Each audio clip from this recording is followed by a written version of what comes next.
Ako gali si Mrs. Lilibeth Tenchado, Commission on Population and Development, Region 6, Search Best Outstanding BSPO, Kaunaran Pangtao Award, 2nd place.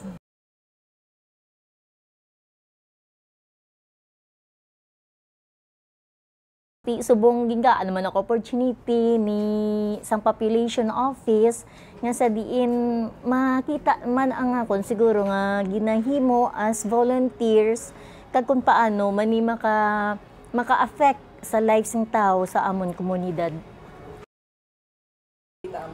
Ang BSPO is the Barangay Service Point Officer. Sa diin siguro any point kang services pwede nila mahatag.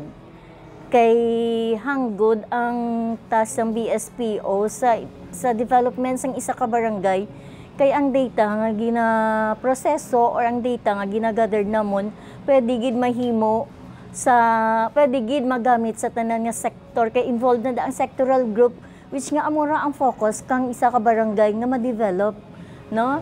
Ang hindi siguro man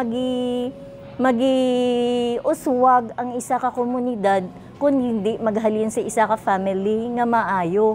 So kay nakita ko diyan nga ang quality of life nga ginahatag sa programa sang population dira sa BSPO man ang isa man ka way kung paano man ma-forward or mapadangat kang government agency ang programa nga supposed to be ara man sa mga grassroots level gid with sa family. No, ang involvement ng family sa isa ka komunidad importante gid.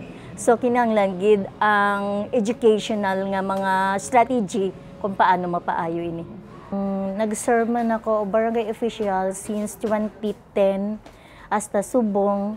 Bali as BSPO wala man ko may ginakuha nga honorarium because kani nga hindi man siya pwede kag wala man ko nagakuha sa province which I serve na lang gid nga ang serbisyo na lang gid sa tao siguro kay kumbaga na-instill na sa ako na ang pagka volunteer kag ang love ko man ang akon nga obra bisan nura ko compensation nga ginakuha which love ko man ang mga fellow ko BSPO sa amon banwa kaya nga amon nga pagtipon ang amon nga organisasyon is just a family nga diin na belong man kami sa mga leaders nga which is nga nami man sila magmold sa amon kag ginagaan na nila kami sang personal development in any ways. Sa pagka BSPO kundi daw mo siya updating course siguro sige kan time pa to ni Ma'am Janelle.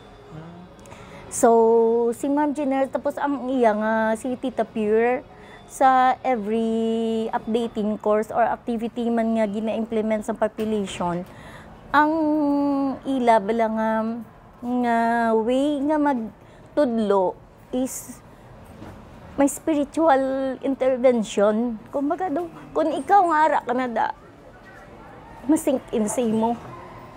And inspiring. So, daw amo to nakahatag sa akong inspiration nga i-push through ko. Maybe this is the will of God. Kay may mga times nga ang imo bala nga schedule ga saramo. So may mga commitment ka bala nga supposed to be i-prioritize mo. Amura gani hambal ko sa time management hanggod ginabulig kang updating course kanakon kang BSPO kay diyan ko man kung paano ko i-manage ang time ko kag anong priorities bala paano ko i-arrange ang mga schedule ko kag ang mga obligasyon ko nga ang tanan pwede ko makupapan. Siyempre akon mga molders akon mga teacher ang nag-nurture kanakon halin kay Nini diyan nalagto kay Nini Lenny. Si Ma'am Chuna naman da ako doon nga PPO1, subong PPO, ang Field Operation Officer na subong. Si Ma'am Lenny, amon subong nga Population Program Officer. Services lab, hindi bala. So, sa kagalingon nyo, pamanaan nyo, gidri, kung willing to serve ka mo. Pero para sa akon, advice ko is, nabatyagan ko ang kalipay sa akon nga pagka-BSPO, tungod nga ang gugma, una ko ginpakita.